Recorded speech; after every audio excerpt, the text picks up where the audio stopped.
కమనీయ కిశోర ముగ్ధమూర్తే కలవేణుపణితాదృతాననేందో మమ వాచి విజృంభతాం మురారే మధురిం నః కణికాపి copy copy. సూర్యుడు తులారాశిలో ఉన్ననాళ్ళు మనం కార్తీక మాసం చక్కగా జరుపుకున్నాం. సూర్యుడు తులారాశి నుంచి ధనురాశిలోకి ప్రవేశిస్తాడు. ఈ ధనురాశిలోకి ప్రవేశించడాన్నే ధను సంక్రమణం అని, ధనుర్మాసం అని, మార్గళి అని రకరకాల పేర్లతోటి చెప్పుకుంటాం. ఈ తులారాశిలో ఉన్ననాళ్ళు అపురూపమైన రోజులు 30 రోజులు లేదా 29 రోజులు. ప్రతిరోజు పర్వదినమే, ప్రతిరోజు పూజే, ప్రతిరోజు ఏదో ఒకటి, రోజుకొకటి.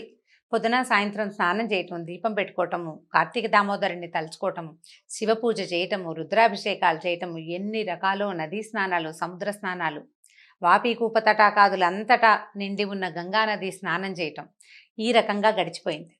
ఇక్కడి నుంచి ఈ ధను సంక్రమణం అఖండమైన విష్ణు పూజ, అఖండమైన విష్ణువారాధన, ఏమాత్రము ఒక్కరోజు కూడా తెంపు లేని విష్ణువారాధన. ఈ ధను సంక్రమణం గురించి ఎన్నో రకాల మాటలు, ఎన్నో రకాల కథలు, ఎన్ని కబుర్లో ఎంతసేపు చెప్పుకున్నా తనివి తీరని అతి గొప్ప వ్రతం. అయితే ఈ గొప్ప వ్రతం ఎవరు ఆచరించారు తొలుత అంటే, ధనుర్మాసాన్ని శ్రీ వైష్ణవోత్తమురాలైనటువంటి భాగవతోత్తమురాలైన 12 ఆళ్వార్లలో ఒకటైనటువంటి గోదాదేవి ఆచరించిన తిరుప్పావై వ్రతం. తిరుప్పావై అంటేనే తిరువ్రతం. ఈ తిరుప్పావైని 30 రోజులు రోజుకొక పాసురంతో, ఈ 30 రోజుల మాలలో అంటే పువ్వులు సుగంధభరితాలైన పుష్పాలతోటి గుచ్చిన మాలతోటి గోదాదేవి విష్ణువుకి చేసిన అర్చన, తర్వాత ఆమె స్వామిని చేరటం విశేషంగా చెప్పుకోదగిన విషయం. అయితే తిరుప్పావై చేయగలిగిన వాళ్ళు, ఆ రకమైన ద్రవిడ ప్రబంధాన్ని చదువుకోగలిగి విని ఆనందించగలిగిన వాళ్ళ పరిస్థితి ఒకటి. అది చదవలేని వాళ్ళు, వినలేని వాళ్ళు ఏం చేయాలి?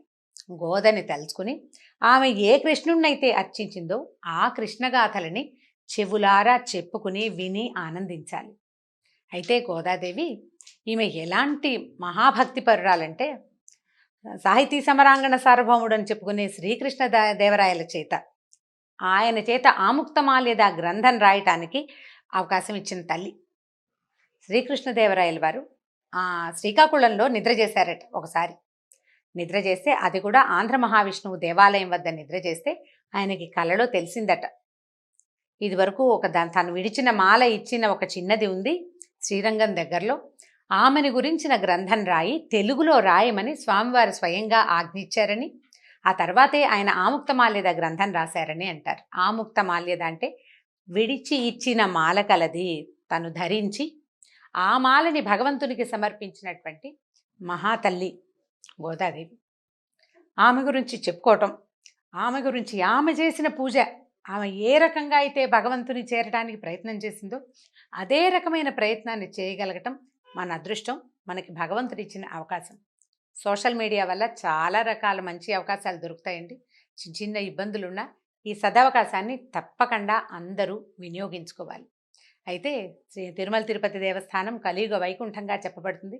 అక్కడ కూడా ఈ నెల రోజుల పాటు ఈ తిరుప్పావైనే మన సుప్రభాతానికి మారుగా తిరుప్పావయ్యే చదువుతారు. ఈ నెల రోజులు తెల్లవారుజామునే స్వామికి సుప్రభాత సేవ చేస్తారు కదా, లేక ఈ సుప్రభాతం బదులు తిరుప్పావైనే చదువుతారట. అక్కడి నుంచి అమ్మవారు ధరించిన మాలని శ్రీరంగం నుంచి తెచ్చి ఈ స్వామివారికి ధరింపజేస్తారట. ఈ రోజుల్లో ధనుర్మాసంలో అయ్యవారు ఊరేగేటప్పుడు తులసిమాల ధరించి చిలుకని చేతబట్టి ఊరేగుతారట మలయప్ప స్వామివారు కూడా. అంత విశేషమైన భక్తాగ్రగణ్యురాలు. ఆమెను గురించి తలుచుకుంటూ భాగవతాన్ని మొదలు పెడదాం. అయితే ఈ భాగవతం ఏంటంటే పూర్తిగా కృష్ణగాథలే చెప్పుకోవాలి మనం. భాగవతం అంటే భగవత్ సంబంధమైంది కదా. అందులో 10వ స్కంధం కృష్ణ జననం. శ్రీకృష్ణుడు ఎక్కడ పుట్టాడు, ఎలా పుట్టాడు, ఎలా పెరిగాడు, ఏ బాల్య క్రీడలతోటి తన చుట్టూతా ఉన్న ప్రపంచాన్ని మోహింపజేశాడు, ఆ కథల్ని రోజుకొకటిగా చెప్పుకుందాం. ఇలాంటి దివ్య క్షణాలలో, ఇలాంటి ప్రత్యేకమైన రోజులలో భాగవతం వినగలగటం అద్భుతమైన అవకాశం.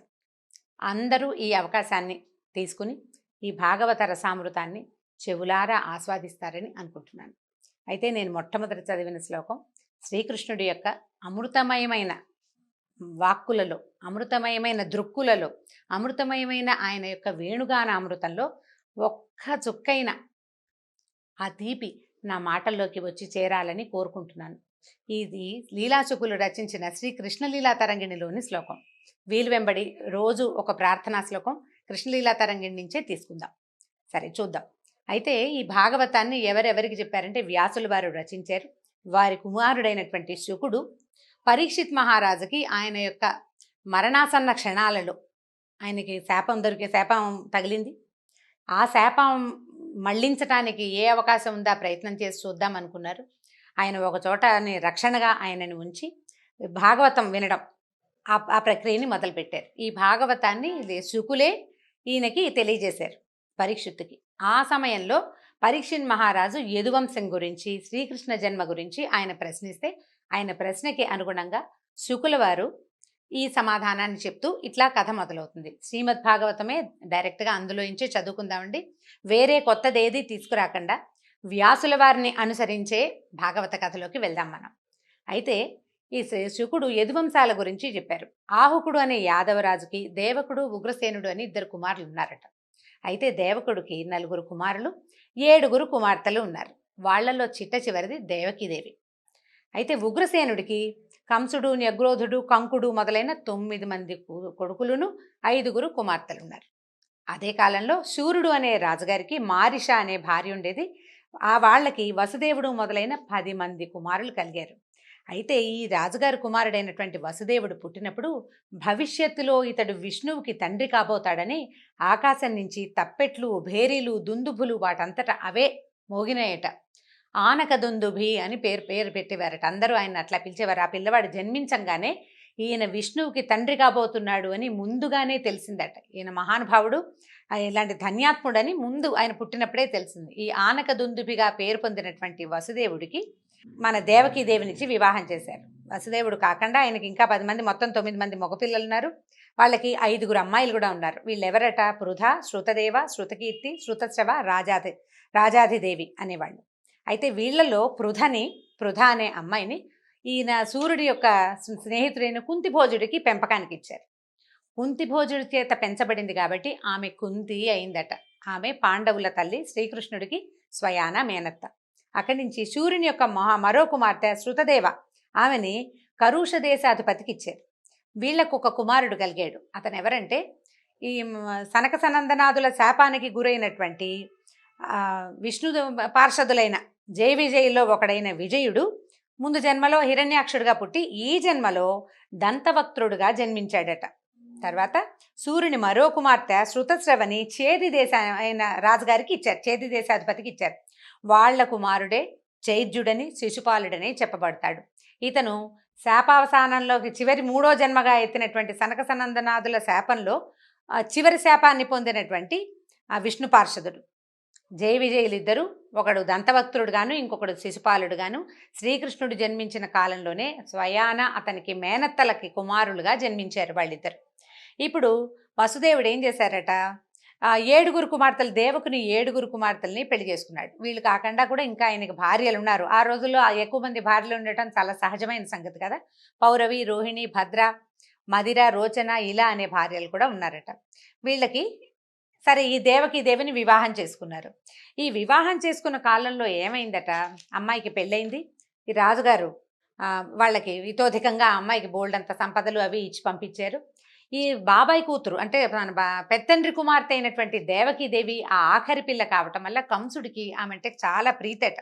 చిన్నప్పటి నుంచి చాలా ఇష్టం అనమాట.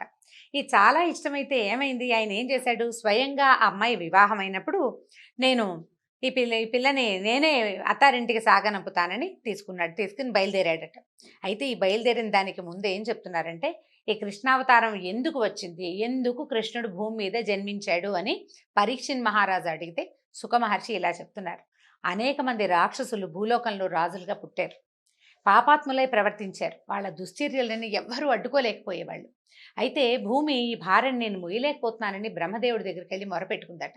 భూదేవికి తల్లికి పిల్లల భారమా? భూమికి ఎవరూ భారం కాదు, కానీ వాళ్ళు పాపాత్ములయ్యి ప్రజలను పాలించి పోషించవలసిన వాళ్ళు పీడించే వాళ్ళుగా తయారయ్యి భూమికి బలాన్ని ఇచ్చే యజ్ఞయాగాదుల్ని వాటిని ఆపేస్తూ ఉంటే, దాన ధర్మాదుల్ని ఆపేస్తే అదంతా ఆమెకి భారమైపోతుంది. ఈ పాపాత్ముల భారం నేను మొయ్యలేకపోతున్నాను, నాకు ఏదైనా సహాయం చేయమని బ్రహ్మదేవుడి దగ్గరికి వెళ్ళి మొరపెట్టుకుందట. సరే, ఆమెను వెంట పెట్టుకుని దేవతలను కూడా వెంట పెట్టుకుని క్షీరసాగరంలోకి వెళ్ళాడట బ్రహ్మదేవుడు. విష్ణువుని ప్రార్థించాడు. ఏదైనా ఒక మాట చెప్పు, భూమి చాలా దుఃఖపడుతోంది అని అడిగితే అప్పుడు ఆయన ఏం చెప్పాడంటే, బాగా ఆలోచించి, ఈ రాబోయే కాలంలో వసుదేవుడనే యాదవ రాజకుమారుడికి రాజకుమారుని యొక్క కొడుకుగా జన్మిస్తాను నేను. నాతో పాటు నాకు సహాయంగా ఆదిశేషువు కూడా అవతరించబోతాడు. పూజ్యురాలైన విష్ణుమాయ కూడా భూలోకంలో ఆవిర్భవిస్తుంది.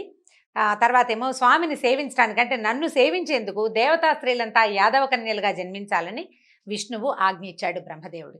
బ్రహ్మ ఈ విషయాన్ని భూదేవికి తర్వాత దేవతలందరికీ తెలియజేశాడు. భూమికి చెప్పాడు, నువ్వు బెంగపెట్టుకోవద్దమ్మా, నేను నీ కష్టం తీర్చడానికి విష్ణుమూర్తి స్వయంగా మానవ రాజకుమారుడిగా పుట్టబోతున్నాడు. ఆయనకు సహాయంగా నీ భూభారాన్ని వహించే 1000 పడగల ఆదిశేషువు కూడా అక్కడ పుడతాడు ఆయనతో పాటు.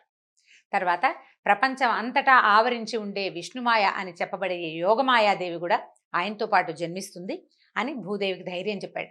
దేవతలకి ఏం చెప్పాడంటే, దేవతా స్త్రీలందరూ స్వామిని సేవించేందుకు భూలోకంలో జన్మించవలసి వస్తుంది గోపికలుగా అని చెప్పాడు. ఆ తర్వాత ఇప్పుడు మనం ప్రస్తుత కథలోకి వద్దాం. ఇక్కడి నుంచి ఏం జరిగింది? దేవకీదేవి వివాహం అయింది. వివాహం అవ్వగానే ఈయన అమ్మాయిని అత్తవారింట్లో దింపడానికి ఆమెకి ఇచ్చినటువంటి కొన్ని వేల మంది సేవకులతోటి, వెండి బంగారాలతోటి, గోవులు, అశ్వాలు, ఏనుగులతోటి, అపరిమితమైన వాత్సల్యంతో ఈ కంసుడు బయలుదేరాడట. బయలుదేరి మంగళవాద్యాలు మిన్నంటుతూ పెద్ద ఘోషగా వినపడుతున్నాయి. ఆడపిల్లని పంపిస్తుంటే వినిపిస్తాయి కదా. ఆ వస్తూ ఉండగా ఏమైంది, ఆకాశంలోంచి ఒక శబ్దం వినపడిందట. ఓరి కంస, నీ సోదరిని అత్తవారింట్లో దింపడానికి అట్టహాసంగా బయలుదేరావు. నీకు తెలుసో తెలీదో, ఈమె గర్భాన జన్మించే 8వ వాడు నిన్ను సంహరిస్తాడు. ఆ విషయం తెలియక నువ్వు అవివేకిగా ఇలా సంచరిస్తున్నావు అని వినపడింది. వినపడంగానే కంసుడు సహజంగానే చాలా ధూర్తుడు. ఆ ముందు వెనకలు ఆలోచించేవాడు కాదు. వెంటనే ఈ ఉదుటున రథాన్ని వదిలేశాడు. సారథ్యం చేస్తున్నవాడు కళ్ళాలు వదిలేశాడు. ఉవ్వెత్తున లేచి నిలబడ్డాడు. రథం నుంచి దూకాడు. చెల్లెల్ని జుట్టుపుచ్చుకుని కిందకి లాగేశాడు. ఈమె కొడుకు నా మరణానికి కారణమవుతాడు. తన మరణం అని వినంగానే వివేకం మర్చిపోయాడు. సావు భయం వ్యక్తులకు అట్లా ఉంటుంది. దాంతో ఈ జుట్టు పట్టుకుని లాగేశాడు. కత్తెత్తాడు అమ్మాయిని చంపేయడానికి. వసుదేవుడు అప్పుడే వివాహం అయింది. ఆయనకి కొంతమంది భార్యలు ఉన్నారు, కానీ ఆయన మహాబుద్ధిశాలి, మెత్తటివాడు. బలంతో కంసుడిని తను ఆపలేనని ఆయనకు తెలుసు. అందుకని ఏం చేశాడు, మనసు మార్చడానికి ప్రయత్నం చేశాడు. కంస, భోజవంశీల్లో చాలా గొప్పవాడివి, బలవంతుడివి, శ్రేష్ఠుడివి. నువ్వు కూడా మృత్యు అంటే భయపడతావా? పైగా ఏదో గాలి మాట, ఆకాశంలో వినపడిన మాటకి భయపడి చెల్లెలు, పైగా అమాయకురాలు, నీకు ఎంతో ప్రేమ, నీకు చెల్లెలంటే కూతురు లాంటిది, కొత్త పెళ్లి కూతురు, పసుబట్టలతోటి ఉంది, నువ్వు ఇట్లా జుట్టుపుచ్చుకుని లాగితే పిల్ల బెదిరిపోయి భయపడుతోంది. ఇలాంటి ఆమెను వధించచ్చా నువ్వు? పైగా మృత్యు ఎవరికి తప్పుతుంది? ఏ మానవుడికైనా మృత్యువు తప్పుతుందా? నీలాంటి మహావీరులు మృత్యువుకి భయపడతారా? ఒక మాట విని ఇంత పని చేస్తావా అని చెప్పి ఆపబోయాడు. కాతే మరణ భయంతో తనకి మరణం వస్తుందన్న మాట వినేసరికి ఉద్వేగానికి లోనైపోయిన కంసుడు వినలేదు. ఎందుకంటే ఆపాటికే కంసుడు నరమాంస భక్షకులతో చేరిపోయి ఉన్నాడు. అతని స్నేహితులందరూ మాంసభక్షకులు. సత్ప్రవర్తన కలిగిన వాడు కాదు, క్రూరుడు. దాంతో ఇంకా వేగంగా ఆలోచించి ఈయన ఏం చేశాడంటే, ఇప్పుడు ఆయన ఏమనుకున్నాడు, ఇప్పుడు ఈ పెళ్లి కూతురు మీద భయం కాదు కంసుడికి, ఈమెకు పుట్టబోయే సంతానం మీద. కాబట్టి సంతానం వైపు కంసుడి దృష్టి మరలించి ప్రస్తుతం ఈ భార్యని, కొత్త పెళ్లి కూతురిని రక్షించుకోవాలనుకున్నాడు. ఆయన ఏం చేశాడు, ఆలోచించుకుని వెంటనే ఏం చెప్పాడు, పైగా భయపెట్టిన నీకు మరణం తప్పదు లాంటి మాటలు మాట్లాడకూడదు, నిన్నేం చేస్తానో చూడు అనడానికి ఇతనికి అంత శక్తి లేదు, అతను ఇంకా మహాబలవంతుడు. అందుకని చాలా జాగ్రత్తగా తొణక్కండా ఏమన్నాడంటే, నువ్వు కంగారు పడకు, సంతానం కదా నీకు సమస్య, ఆ పిల్లని తెచ్చి నీకు ఇచ్చేస్తాను. మీ చెల్లెలేం చేసింది మధ్యలో? పైగా ఇప్పుడు నువ్వు తొందరపడి చెప్తే చంపేసావనుకో, స్త్రీ హత్య, సోదరి హత్య, కొత్త పెళ్లి కూతురు, నలుగురిలో ఇప్పుడే బయలుదేరావు, ఇంతలోనే నువ్వు ఇలా హత్యలకి దిగితే నీ గ్లామర్ పోతుందని చెప్పి బెదిరించాడు. అంతే అనమాట. అది మంచి మాట. నీ తాలూకు పరువు పోతుంది. నువ్వు మరణ భయంతో ఇలా ఒక స్త్రీని వధించావు అనే పాపం మూటగట్టుకుంటావు. దానివల్ల నీకు పాపం వస్తుంది. మరణం పట్ల భయపడడం వల్ల కూడా నీకు ఉత్తమగతి రాదు. సంతానం వల్ల నీకు సమస్య. కాబట్టి పుట్టిన సంతానాన్ని పుట్టినట్టు నీకు తెచ్చిస్తాను అని చెప్పి ఒప్పించాడు. ఒప్పించేసరికల్లా సరే సర్దుకున్నాడు కంసుడు, కాస్త ఆలోచించుకున్నాడు. అందరూ తన వైపే చూస్తున్నారు. పరువు పోతుందన్న మాట అక్షరాల నిజం. తండ్రి తల్లి అందరూ ఏమంటారో, చుట్టుపక్కల ఏమంటారో, నగర పెద్దలు ఏమంటారో నాలుగు ఆలోచించుకుని, సరే వసుదేవుడు చాలా మంచివాడు, బుద్ధిమంతుడు, పైగా ఆనకదుందుబిగా పేరు పొందినవాడు, కాబట్టి అతని మాట నేను ఒప్పుకోవాలనుకుని ఏం చేశాడు కంసుడు, అమ్మాయిని వదిలిపెట్టేశాడు, అత్తవారింటికి పంపేశాడు. దేవకి వసుదేవుడు వాళ్ళ ఇంటికి వెళ్ళిపోయారు. కంసుడు స్థిమితపడి మళ్ళీ తన పని చూసుకున్నాడు. ఇంకా కొంతకాలం జరిగిన తర్వాత ఈ మన దేవికి మొట్టమొదట ఒక కుమారుడు పుట్టాడు, కీర్తిమంతుడు అనే పిల్లవాడు.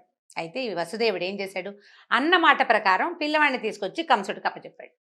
అప్పటికి కంసుడికి భయము తగ్గిపోయింది. మనం వినగానే ఒక కంగారు వస్తుంది, ఉద్వేగం వస్తుంది వ్యక్తులకి. కొంతకాలం గడిచేసరికల్లా ఏమవుతుందిలే, ఏదో ఆకాశంలో వినపడింది, ఏమవుతుంది అని కొంచెం కాస్త నిదానించాడు. పైగా అష్టమ గర్భం తన మరణానికి కారణమవుతుందని తెలుసుకున్నాడు.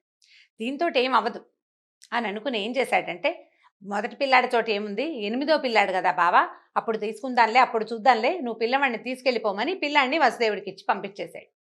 ఈ వెనక్కి వెళ్ళాడు కానీ వసుదేవుడు ఈయన్ని నమ్మల, కంసుడిని నమ్మలేదు. వీడి బుద్ధి ఏ క్షణాన్ని ఎటు తిరుగుతుందో తెలీదు. వాళ్ళ చంపేస్తానన్నవాడు ఇవాళ సర్దుకున్నాడు, ఇవాళ పంపేసిన వాడు రేపు మళ్ళీ రమ్మంటాడేమో తెలీదు అని ఆ భయంతో మెల్లిగా ఇల్లు చేరాడు వసుదేవుడు. ఇంతలో నారద మహర్షి కంసుడి దగ్గరకు వచ్చాడు.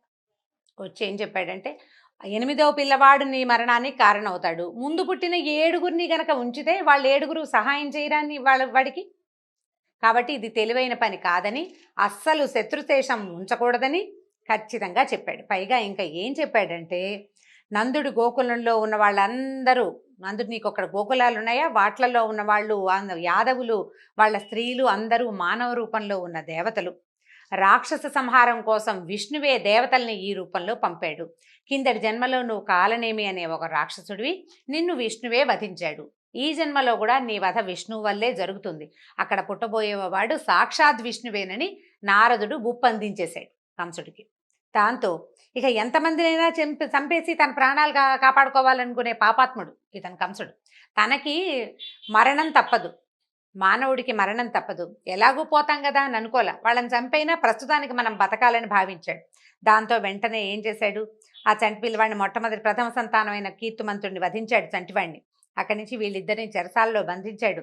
తండ్రి ఈ పనికి ఒప్పుకోలేదని కేకలేశాడని, ఆయన తన్ని బంధించడానికి పూనుకున్నాడని ఉగ్రసేన మహారాజుని కూడా చెరసాలలో బంధించాడు. తండ్రి రాజ్యానికి తానే రాజై మధుర రాజ్యంగా, అది మధుర రాజధానిగా ఆ రాజ్యాన్ని పరిపాలించడం మొదలుపెట్టాడు. తర్వాత ఏం జరిగింది, శ్రీకృష్ణ జననం ఎలా జరిగిందో వచ్చే భాగంలో తెలుసుకుందాం. నమస్కారం.